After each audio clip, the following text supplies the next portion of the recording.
Hey folks, Dude here, and while I've had some requests, this is going to be Knife Blog episode number 2.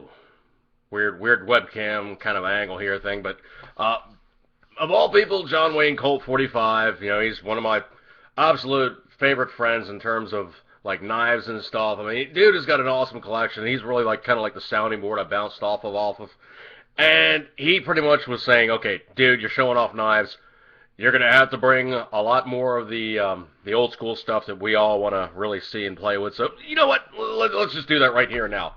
He was like, dude, I really want to see Teknas. Well, okay, I can do Teknas. Let me do a little bit of a camera angle thing here. Hang on one second.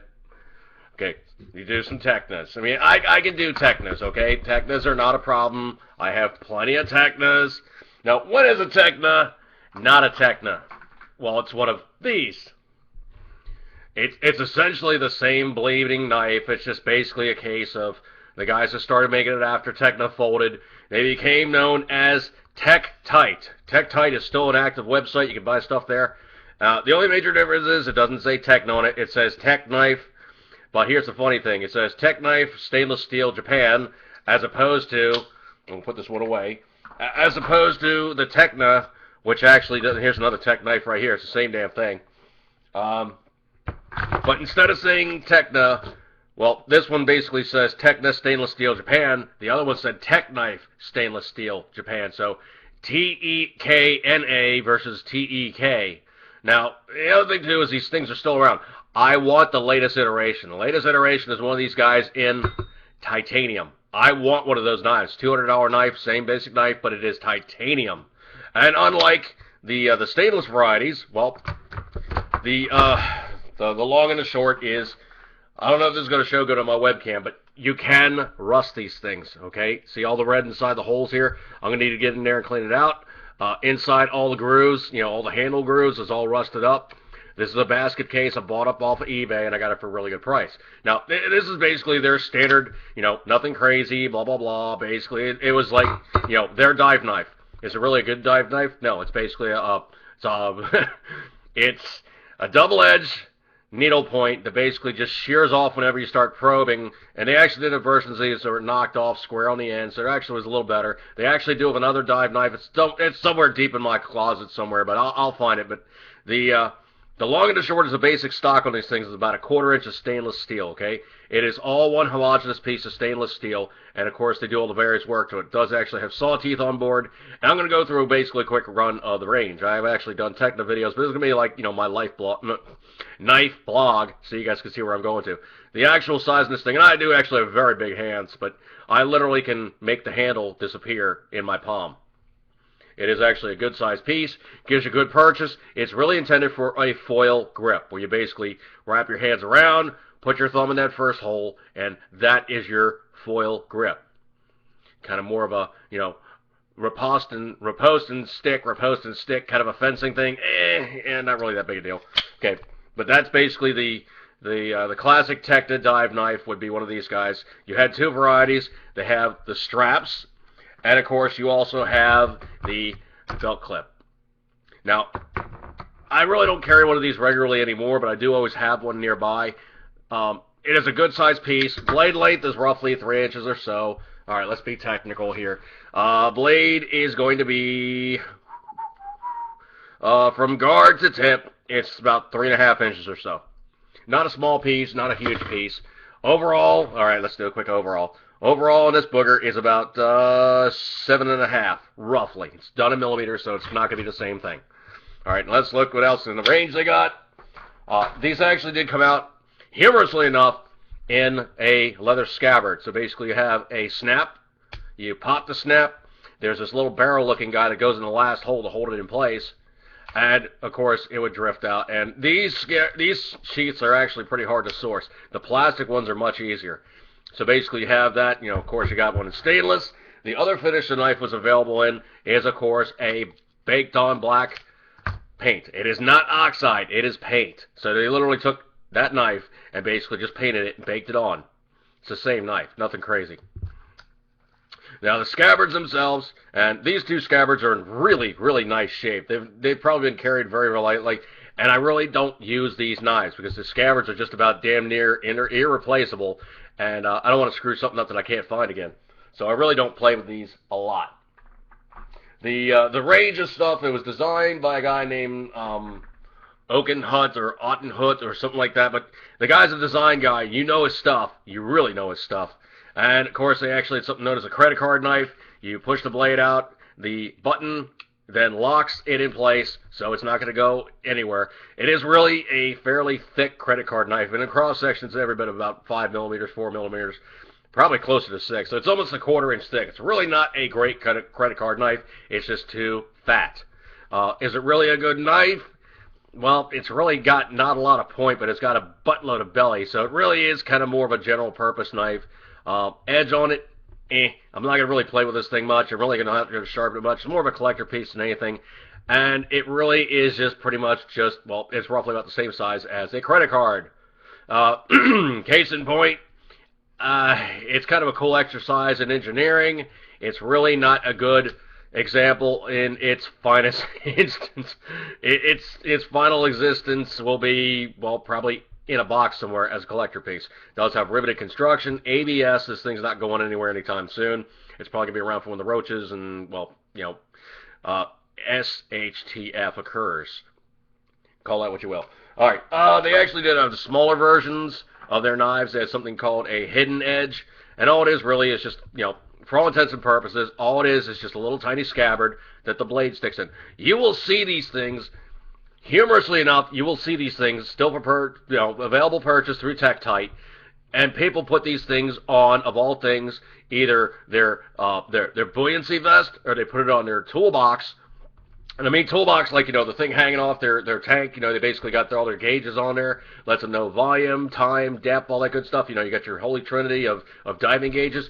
Sometimes they'll put one of these guys on board. The actual cool part was the toolbox or the gauge cluster had one of these knives on board. You can find them sometimes on eBay, and the gauge cluster was just a rubber enclosure with one of these scabbards locked in place with one of these dive knives. Now, if you're smart, if you ever take these things in salt water, you pull them out, you wash them off, you wash out the scabbard, you wash off everything with, of all things, probably just soap and water. Just a little bit of dish detergent and water, get the salt out of there. They won't rust up on you. You really don't need to oil them much, because what happens is this is a uniquely micro-polished. I don't know the actual process they did to them, but they really are fairly hard to rust for 420 stainless.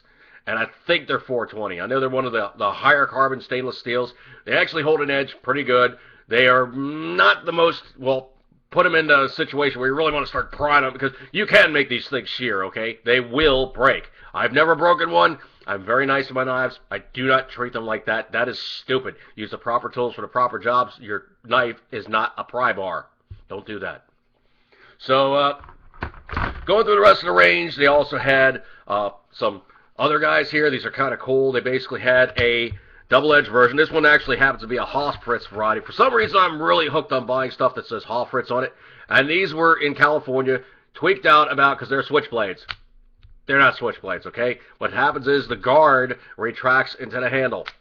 The blade never moves. And yes, that does actually say Hofritz. So this is one of those kind of cool ones. And this is actually unusual, too, because this is actually a single edge. They actually had two varieties. So you had a single edge variety, and you have a double edge variety. Hopefully I got the right one here. Hang on one second. I got a bunch of crud in here. And this one's unusual because it is also the black blade. So basically you have the same dealie. Push the guard. Guard pops in. And this is actually just a miniature for the... it's just a miniature for the dive knife, really. I mean, same basic kind of idea. You kind of have a double-edged point going to this serrated edge. It was huge back in the 80s, man. Everybody loved doing that to their knives. You know, everybody had serrated edges. You know, like you look at the Gerbers and a lot of the survival knives, you know, they really, really amped that thing up to the max. And this is the single-edge variety, so it's roughly the same blade blank, and they only do a mild grind with slight belly, you know, kind of a mild spear point. Not the best grind, not the best knife. Really kind of more of a curiosity than anything at this point.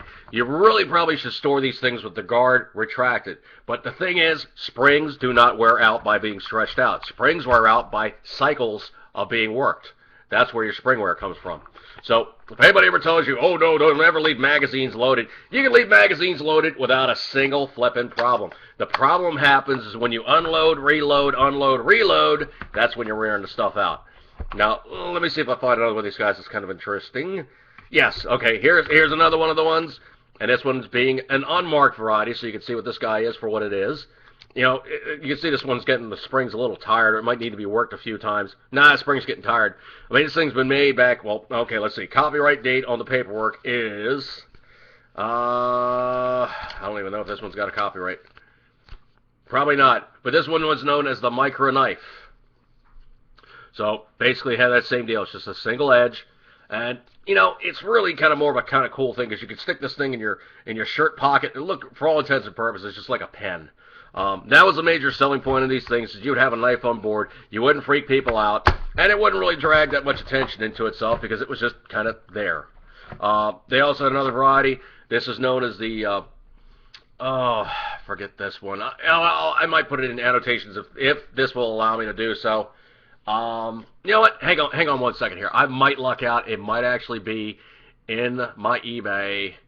Hang on. I'm going to cheat like a crazy person here. Let's see here. I might luck out.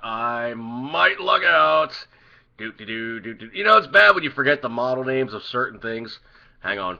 Alright, I'm going to get really specific here and just play this up. And I know I'm doing this stuff like live, so, you know, it is what it is. Let's see what we got here.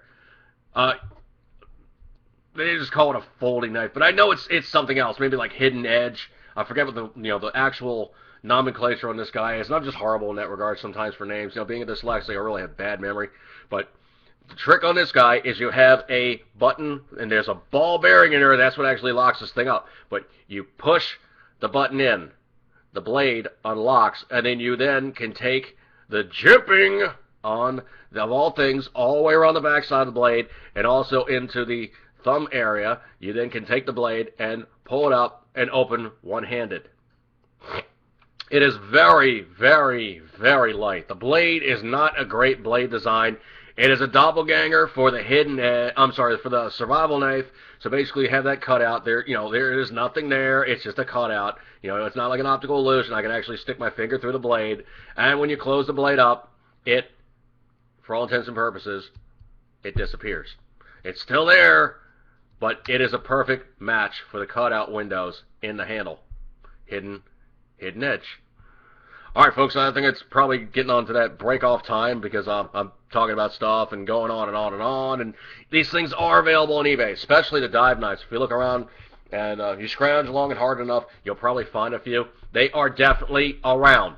The pricing on these things goes from, you know, total boat anchor beater to, you know, sky's the limit. There's guys that have them on there in the box. And yes, I do have some in the box. And, you know, new in the box. And normally what I'll do is I'll have like one of these organizer guys, and this is what I do with my stuff, is I'll put them in these things, and they all have their own little compartments, and they don't get buggered up.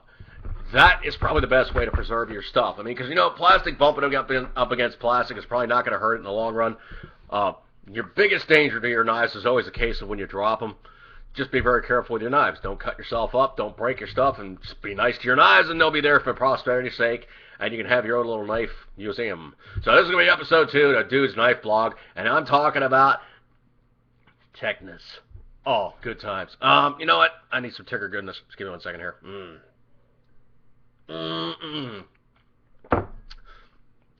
So this is going to be the episode number 2 of the Knife Blog. We've talked about Teknas. Probably I might get into other stuff, you know, bigger names, you know, really glaringly 80s stuff.